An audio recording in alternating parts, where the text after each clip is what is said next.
Welcome to this explainer. Imagine for just a second having the chance to completely reboot society's operating system from scratch using today's most advanced technology. Well, that's exactly what the incredibly fascinating blueprint we're looking at today proposes. We're going to unpack a super dense proposal from our source material that outlines a total digital overhaul of both society and governance. If you've ever found yourself wondering what a nation might look like if it were built from the ground up to prioritize pure transparency and tech, you're going to find this incredibly thought-provoking. Okay, so right off the bat, let's define exactly what we're talking about here. At its core, this democratic digital governance framework attempts to balance three very distinct forces. It takes the traditional legal bedrock of constitutional safeguards, it binds that directly to decentralized technology, and then it enforces strict environmental accountability.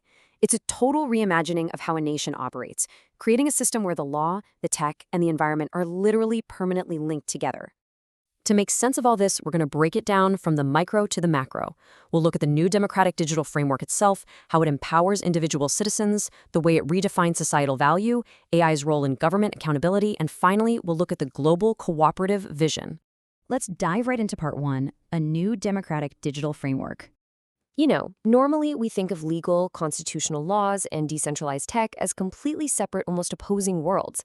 But this blueprint mandates that they be tightly fused together. The constitutional safeguards provide the rules, the decentralized technology provides the secure infrastructure, and the environmental accountability ensures the long-term survival of the whole shebang. It's a fully integrated triad, and it's specifically designed to prevent any single point of failure in governance. All right, moving on to part two, empowering the individual citizen. Think back to the exact day you turned 18. In this proposed model, that milestone doesn't just mean a trip to the DMV. It actually comes with a highly secure digital civic identity. You'd vote via an end-to-end encrypted system, and your vote is then verified by a public blockchain audit. It basically acts like an unbreakable, anonymous digital receipt. It's a completely trustless, mathematically verifiable civic process where your voice is always counted without ever exposing your personal data. But here's the thing. Civic engagement in this framework doesn't just stop at electing representatives every couple of years. Not at all. Under the system, citizens are brought directly into the fold for the absolute highest stakes decisions a nation can make. We're talking national budgets, sweeping environmental policies, and even emergency actions. You aren't just a spectator anymore. You're an active participant in the nation's biggest choices. So we're completely shifting away from this idea of a passive electorate. Through what the source calls weighted citizen participation, your digital input is placed directly into the gears of national policy. It fundamentally alters how decisions are made, shifting the power dynamic permanently back to the individual voter. Which brings us to part three, redefining societal value. This part of the framework proposes an absolutely massive cultural shift by completely overhauling civic recognition. It outright rejects the traditional, often unspoken standard of wealth and replaces it with a brand new metric called the contribution index. It's a fundamental reprioritization of what a society deems to be truly valuable. Under this new index, the framework explicitly elevates the foundational workers who physically sustain, educate, and heal us. So farmers, sanitation workers, teachers, healthcare staff, scientists, and ecological workers all receive equal civic recognition. Their societal standing is mathematically cemented based on their actual contribution to the community's survival and growth, rather than just their accumulated capital. It's a real game changer. Let's zoom out of it for part four, AI and government accountability. Okay, imagine if your government's actual performance was being tracked live day and night. The framework outlines these AI-assisted public dashboards that track corruption, carbon impact, employment, education, and biodiversity in real time.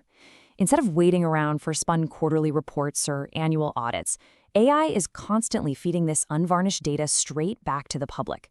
The state's performance becomes entirely visible and continuously scrutinized. And this level of radical transparency leads to a really profound shift, which is captured perfectly in the text. It says, political leaders become accountable executors, not unchecked rulers. Because of this intense, real-time tracking from the AI dashboards, combined with direct citizen participation, the traditional role of a politician is fundamentally transformed. They're no longer isolated decision-makers. They effectively become administrators, executing the will and the data of the digital framework. Finally, let's look at part five, the global cooperative vision. Zooming all the way out to orbit, the blueprint proposes a total restructuring of international affairs. It basically calls for replacing the centuries-old pursuit of geopolitical dominance with the establishment of global cooperation councils. The core argument here is that the old model of nations competing for ultimate supremacy is simply incompatible with this newly accountable, highly digitized era we're entering. These new global cooperation councils would be strictly mandated to prioritize a completely different set of humanity-focused goals. We're talking peace, climate resiliency, food security, mental health, and the protection of flora, fauna, and future generations. The text makes it crystal clear that these human and environmental needs must absolutely supersede traditional border expansion or military might. So we've just unpacked a blueprint that relies incredibly heavily on blockchain, end-to-end encryption, and AI to literally force accountability, redefine civic value, and mandate global cooperation. But here is what you should truly take away from this: the sheer scale of the proposal. It asks us to fundamentally trust technology to enforce our best civic intentions. The big question is, can decentralized tech and AI truly redefine human nature and our global priorities? It's a massive, complex concept, and for sure one that's crucial to think about as our own technology rapidly evolves. Thanks for learning with us on this explainer today.